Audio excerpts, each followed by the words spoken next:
Hello CA CMA students. இப்போ நம்ம பார்க்க போகிறது அனாலிசிஸ் ஆஃப் செக்ஷன் 21, அதாவது ட்ரீட்டட் லைக் இம்போர்ட்டட் கூட்ஸ் அப்படின்னா என்ன அப்படின்னு நல்லா தெரிஞ்சுக்கங்க. இந்த கான்செப்டில் வந்து கூட்ஸ் வந்து இந்தியாவுக்கு வருது, ஆனால் இன்டென்ஷனாக கொண்டு வரல. அது எங்கேயும் டெர்லிக்ட், ஜெட்சேசம், ஃப்ளோட்சம் அண்ட் ரெக்ன்ற கான்செப்டில் உள்ள வருது. ஸோ அப்போ மீனிங் பார்த்தீங்கன்னா டெர்லிக்ட், ஜெட்சேசம், ஃப்ளோட்சம் அண்ட் ரெக் அப்படின்னா என்னன்னு நம்ம தெரிஞ்சுக்கலாம். ஃபர்ஸ்ட் பாருங்க, derelict. This refers to any cargo vessel etc. abundant in the sea with no hope of recovery.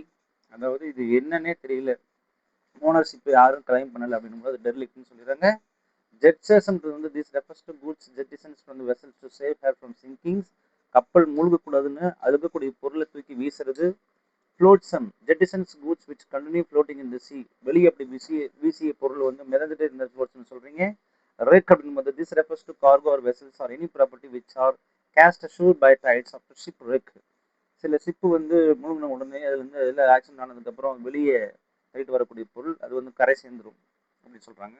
இன்னும் கொஞ்சம் டீப்பாக பார்க்கணுமா? Yes we can see no. இன்னும் கொஞ்சம் தமிழில் கிளாரிட்டியாக பார்த்துடலாம். Listen very carefully. Treated like imported goods, சில கூட்ஸ் இம்போர்ட் கூட்ஸ்னு சொல்கிறாங்க. அது செக்ஷன் 21 வருது.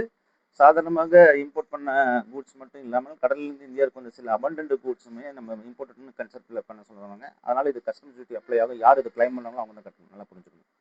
கடலில் ஆக்சிடென்ட், ஸ்டார்ம், ஷிப் சிங்கிங் போன்ற காரணங்களால் கூட்ஸு கரைக்கு வந்தாலும் கஸ்டம்ஸில் அது இம்போர்ட்டட் கூட்ஸ் தான் கன்சிடர் பண்ணும். அப்போ டியூட்டி பே செய்ய வேண்டி வரலாம்.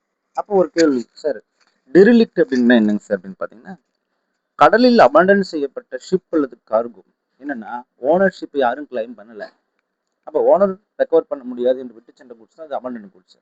ஒரு ஷிப் ஓஷனில் டேமேஜ் ஆகி விட்டுதுன்னா அதை ஓனர் கைவிட்டுட்டாருன்னா அந்த ஷிப்பு என்ன ஆயிரும்? Abandon ship. நம்ம கூட சொல்லுவாங்க, ஏன்டா கப்பல் கவுந்து போன மாதிரி கையெழுத்துல கை வச்சிருக்குன்னு சொல்லுவாங்களவா, அது போல. இந்த இடத்துல ஜெட்சேசம் அப்படின்றது என்னன்னா ஜெட்சாம், ஷிப்பு சிங்கிங். ஏன்னா ஒரு வெயிட்டான பொருள் உள்ள வச்சுன்னா முழுகிறதுனால அந்த வெயிட்டை குறைச்ச கப்பல் வந்து முழுகாமல் இருக்குன்றதுக்காக அந்த கப்பலுக்கு கொடுக்கக்கூடிய த்ரோ பண்ணுவாங்க. வெயிட்டை குறைக்கிறதுக்காக கண்டெய்னர்ஸ் வந்து த்ரோ பண்ணுவாங்க. அதுதான் என்ன சொல்றாங்க, ஜெட்சம் அப்படின்றாங்க. சரி, இது வந்து த்ரோண்டு கூட்ஸ் தான். ஃப்ளோட்ஸ்ன்றது சீக்கு த்ரோ பண்ண கூட்ஸ் மூழ்காம ஃப்ளோட் ஆகிட்டே இருந்தா அது பேர் என்ன சொல்லுவாங்க, ஃப்ளோட்ஸ்ன்னு சொல்லுவாங்க. அது எப்படி சார் கண்டெய்னர் தூக்கி போடுறாங்க முழுகாம இருக்கும்னா சம்டைம்ஸ் இப்படி இருக்குதுன்னு நிறைய விதத்தில் கேள்விப்பட்டுக்கிறீங்க. ஸோ கண்டெய்னர் சீக்கு த்ரோ பண்ணப்பட்ட பொருள் மீண்டு கொண்டு மேலே இருந்தது என்ன சொல்றாங்க, ஃப்ளோட்சம். சரி சார், விரக் அப்படின்னு என்னங்க சார்னா ஒரு ஷிப் ஆக்சிடென்ட் ஆன பிறகு கரைக்கு அடித்து வந்த கார்கோ தான் என்ன சொல்றாங்க அவங்க ரெக்குன்னு சொல்லுவாங்க. ரெக்குன்னு நம்ம கேள்விப்பட்டிருக்கோம். ஷிப் ஸ்டாம்ல உடைஞ்சு போச்சு, ஆனால் அதுல இருந்து பார்ட்ஸ் வந்து ஷோருக்கு ஷோருக்கு வந்து உட்காந்துருச்சு அப்படின்றாங்க. So what is the difference between இந்த மீனிங் கொஞ்சம் ஈஸியாக அண்டர்ஸ்டாண்ட் பண்ணுறதுனா டெரிலிக்ட்னா அபண்டன்ட், அடுத்து வந்து ஜெட்சஸ்னா த்ரோன் இன்டு தி சீ, ஃப்ளோட்ஸ்னா even thrown into the sea that goods are floating, and wreck அப்படின்றது வந்து washed ashore after ship wreck. What is the difference between jetsam and flotsam? Jetsam jettisoned, அதாவது இந்த பொருள் throw பண்ணுறீங்க, ஆனால் ஃப்ளோட்சம்னா அப்படி throw பண்ண பொருள் மிதக்குது. ஜெட்சம் சிங்க் ஆகலாம், அதாவது மூழ்கலாம், ஆனால் ஃப்ளோட்சம் கண்டிப்பாக ஃப்ளோட் தான் ஆகும். வெயிட் ரெடியூஸ் செய்தால் ஜெட்சம் யூஸ் பண்ணுறாங்க. பட் இப்போ செஞ்ச பொருள் வாட்டரில் மிதந்துச்சுன்னா அது ஃப்ளோட்ஸ்னு சொல்கிறாங்க. அதனால் இது மிகப்பெரிய விஷயங்கள் கிடையாது. ஸோ இது இன்டென்ஷனல் கிடையாது, இது ஒரு ஆக்சிடென்ட் நடந்த விஷயம் தான் சொல்கிறாங்க.